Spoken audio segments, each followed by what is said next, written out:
Actually going on. How about this one? Orlando out here in Los Angeles. This is a big win for the Magic. Banchero, Carter Jr., it's a 110-109. Heck of an ending. Paolo finishes with 36, 10 rebounds, 6 assists. Luka, 22, he was 8 of 24, 2 of 10 from 3, 15 assists. It was a fourth quarter that you can remember.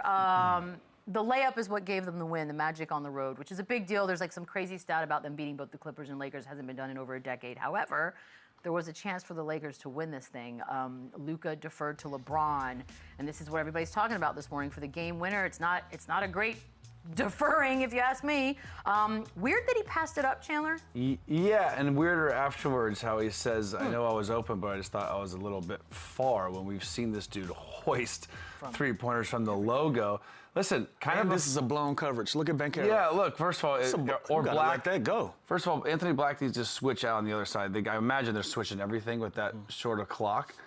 And interesting play how they all kind of ran up there, like it was confusing. It was like almost like a football play here. And then look, you can't ask for a better look here. First of all, shoot it now. Then off the dribble, shoot it again. So this, I think, and he burnt his dribble. Yeah, I don't know what he was thinking here, but obviously this was just a mental lapse for Luka. He's got to take that shot. The play worked in theory, even though like they just kind of blew the coverage. But you can't ask for a better look for your best player to get that wide open at the end of the game. He's got to take the shot.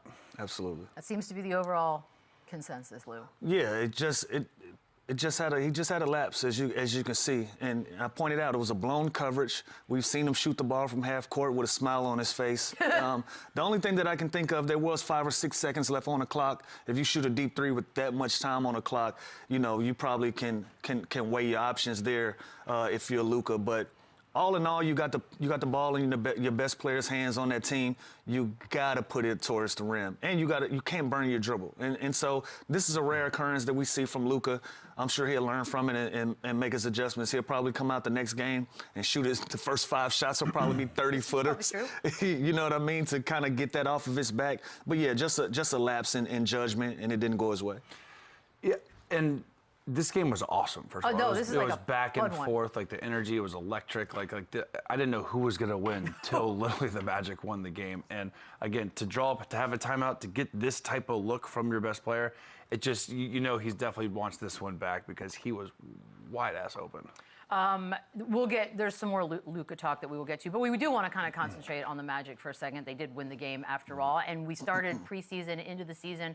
High expectations for Orlando based on sort of what we saw from them last year. And it's been a roller coaster, Lou, I think, to say the least. However, 6 of 8 is what they've won right now. They're only 2.5 games back of the 5 seed. Maybe we wrote them off a little too early. Maybe that's probably good for them. Maybe that's a motivation. But now when you watch them, what are you seeing? They're playing really good basketball. And you can take a win. You can take a win like that and use it as momentum, or you can take the road trip that they were just on. They went 3 out of 4 on the West Coast, beating both LA teams, and going out and getting one in sack as well, losing to only the Phoenix Suns on that trip. When you go on these trips on the West Coast or in a different conference, and you can come home and feel pretty good about that trip, and knowing you got a home swing coming up, that's what confidence is to the Orlando Magic. So it was great to see them get this win, and like you said, they can turn it around, but it's going to be a committee of games. Now, I'm sitting here looking at their schedule. They got Houston, Detroit, Washington, Dallas, Minnesota, Milwaukee, and Cleveland coming up in their next 8. Okay. I think they can go out and get 4 or 5 of these. Now, if they can come out of that and be successful, I think that's where you see a real confidence swing and where they can really look at the season and say, hey, we're moving in the right direction, where we can genuinely turn this thing around. So that's a great start. They're headed home. I'm sure they're back in Orlando by now already. So that's a good sign for them. It's a great win. And last night, obviously, no Wagner, no Suggs. Wagner's only played 26 or 28 games this year, so that hurts. So they haven't really been completely whole. And I think just they gave us a little bit, of success last year. We thought they were going to make the big jump, and obviously, unfortunately, they've got off to a slow start. But we're starting to see flashes, right? And a lot of that comes down to Paolo Banchero, who's kind of struggled early, picking his spots, not in the best way, kind of picking up his dribble, almost looking hesitant. Last night, he was decisive. He didn't settle. He got downhill. He was aggressive. He got to the free throw line. Like, that is the version that we need to see of him. Use that size, use that length that he has, because he's so much stronger than pretty much every night the guy that's guarding him. So the Magic, they go and get Desmond Bane, which on paper looked perfect. They're still 24th in three-point shooting, so they don't have enough. That's weird. They lack shooting. He's really their only like sniper. But I think we're going to start. When he gets seeing hot, this. he gets hot. But yeah. And he's been great. He could have been an all-star this year. Like he has been a great pickup for them. I do think they need to add more shooting. Just the style of play that they play with Wagner, with Banchero, they're easy to pack the paint on and limit kind of their options. But I think we're going to see their best basketball because even when their offense is not going, they can defend. And Jamal Mosley's a heck of a coach. Let me ask you this, because Kendrick Perkins said that Paolo Banchero is the biggest disappointment of any player this season. By the way, that's a tough sentence to have to hear. But then he has games like what we just saw. Does that sort of squash that argument? Like we're on our way? Yeah, I think he's upset with his play just overall, and even early on, you hear the rumors of Mosley possibly getting fired, and the relationship disconnect there. Paolo Banchero is the #1 pick, Rookie of the Year, absolute stud max player, and he's going to continue to get better. I just think he needs to find his way offensively. I do think that will do him wonders, like I said earlier, to surround him with more shooting, but listen, if 22 points, 9 rebounds, and 5 assists is the most disappointing player in the year, I think he could sleep well with that. And he's not settling anymore. I think earlier in this season, he was playing too much off the dribble, settling for long jump shots or trying to create off the dribble. Instead, now he's playing bully ball. He's using his size. As you can see in those clips we just watched, everything was shoulder action. He's shouldering guys, getting to his spots. He's laying the ball up, either dunking it, or everything else is going to be 8 to 10 feet from the rim, or I'm going to shoot wide open three-pointers as opposed to contested ones. And so that's a young player that's still finding ways to adjust his game, that's going to rig the game up to be successful for him. So I love that. I love the fact that he's using his size more opposed to being off the dribble and trying to play into traffic like Chandler just mentioned. If you're going to play in traffic, at least do it with your back to the basket, or where somebody either going to foul you, you're going to get a layup, or you're going to get a dunk. And think about, like, we're comparing the other young, really good teams are San Antonio and Oklahoma State, right? Sure. This team is really, really young. Desmond Bane's 27 years old. He's like the vet on their team. You look at guys like De Silva. You look at guys like, Anthony Black. Like, they have so much potential here, too, that they just need to build around. I think they strongly need to add more shooting, but they are going to be here for years to come competing and playing at a high level. Let's head back to this Lakers side of things. They've lost 4 of 6. They're now in that 6th seed. There's a lot of hope and dreams for when Austin Reeves returned, that things would kind of get back on track and be what they were going to be. And however, it doesn't seem that way with all 3 guys in the lineup. So I'm wondering, Lou, what is it? The Suns are right there with them at this point. You're right behind them. Yeah, there you go. Is there a possibility we're looking at Lakers as a play-in? Well, it's go time. It's definitely go time. They got about 25 more games left, and they're 2 games out of the play-in right now based on the standings. And so if they can't find a rhythm on the offense or the defensive end, they're looking at a sticky situation. And this is a Lakers team that looks like their defense, it goes as if their offense goes. If they don't have great offensive nights, or if it's not easy looks for them, or they can't play in transition, it affects the way that they play defense. And if they're going to be that style of basketball team, it's not going to work for them. They've already shown in the half court that they're not the greatest defensive team, and they're going to need help. So in that case, they got to score the basketball at a high clip. So are we looking at Luka turning down game winners and these things, and they're going to be a highly offensive team? They got a lot of things they got to clean up, or they are going to find themselves in a position where they're going to be fighting for a playoff spot opposed to a guaranteed one. Yeah, they're so dependent on their offense that when it is slowed down in the half court and they can't get stops, it's going to be tough for them to win games and win a series when you're a bottom half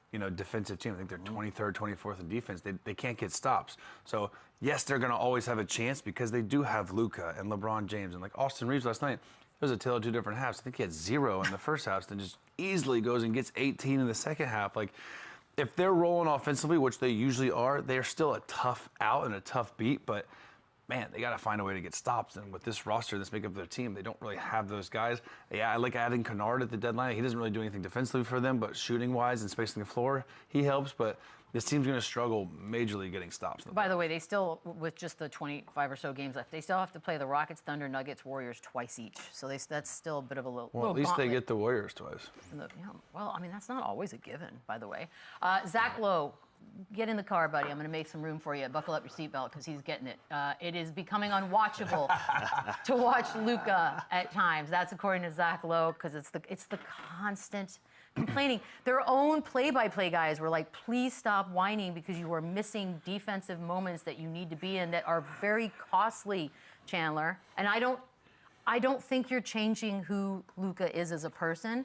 So what are we going to do here? Because the Lakers, it's not just him, by the way. J.J. Redick called Monty McCutcheon after a goaltending situation the other day. They were blown out by 22 points, and he was hung up on this one particular call by the refs. So they're very infatuated with ref stuff. Like, that's a problem. Yeah, the Luka stuff, it's not good, and it's exhausting. Just from a standpoint of watching, it's got to be exhausting from an effort getting back on defense. Like, I remember when I'd play my coaching staff, if I even looked at the ref and had a split second of not getting back on defense, it was rewound and showing, because you're worried more about what happened individually than the team and getting back on defense. This happens all the time for a guy like Luka, and I don't think it's going to stop because, again, like you said, he's 26 years old. This is almost who he is, and he plays very passionately, and he's got fire, and he cares. But he's got to find a way to control this a little bit because it's a bit exhausting for a player of his talent and his level, especially a guy that's a foul baiting type of guy, which is a talent now, just like SGA is, just like Jalen Brunson. That's not even a knock to me anymore.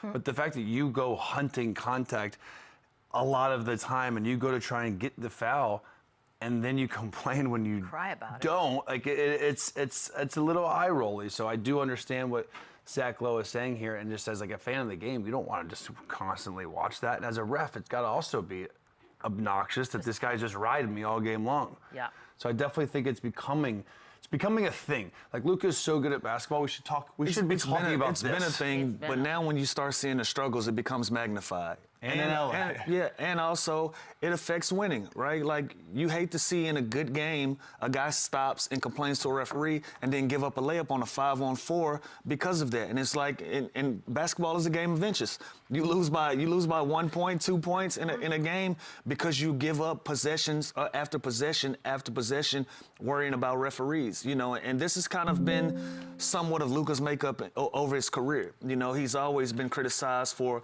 the ref complaining. And we were hoping every season that he comes into that, you know, he would adjust and he would kind of change it a little bit and try to stay off of the referees. And there was an effort there at one point, but then you kind of revert back to it. And so, you know, I don't know that it's unwatchable, but at some point it's going to get to a point where it's going to be magnified, and that's going to be something that we continue to talk about with Luka. And he's too much of a great player for that to be his calling card. Like, if you don't like the Lakers, it's awesome. Like, it's awesome to watch because you're just like, yeah, keep whining while you're standing back there. But if you're a Lakers fan, unwatchable is a little aggressive. Yeah, that's a little. He still drops dimes. And he still does special stuff we're on the watching. court. That is fun to watch. It's annoying. It's annoying. It's like grating. it's a little bit. It's just a little eye rolly. Like, oh my God, he's doing it again. Like, and again. Can't help himself. Like, last night there was the play where they reviewed the foul on Carter when he shot the three. And he's lucky after they reviewed it, they didn't reverse the call to a foul on him because he kicked him. Like, he created the contact. And what's funny is on the review, it was just a no call because I guess they were looking at the hand. But I'm like, they could have easily just made an offensive foul on Luka. So, like, you got to be careful what you wish for sometimes with the whole review thing and riding him, because video doesn't lie. No. And you can get exposed. Like, that's what I never understood. When the ball's out of bounds clearly off you and they go off on the ref, it's like, don't you know that they could just see this on Yeah, what replay is and you're that gonna about? look Some of stupid? it is performative. for you who? know, What's not fun? Well, for your team and your bench, because you don't want to be embarrassed that something happened, and so you're kind of performing like you got fouled or something happened. But a lot of the times, you know good and well that it's probably your fault that whatever happened. 1 million. Yeah, and so it kind of muddies the waters sometimes when you see guys like so passionate about it, then they turn around and do this, and you just watch coaches like, no, I'm not burning my time out on this. And so some of it is performative. And sometimes guys genuinely think they do have a case, but no, it's trying to, it's a lot of different things at work there. You're trying to convince the ref, you know, that hopefully you can get them to change something to go your way, and the other half of it is performative to me. When you see someone do this, like in the first play of the game, I'm like I want to turn off the TV. You can't think I'm going to burn a timeout now. you don't think I'm going to use my challenge 6 seconds into the game. And you're right, eye rolly is a great description, because that's what we're all doing. We're all like, are you kidding me right now? Enough. Another game happened last night.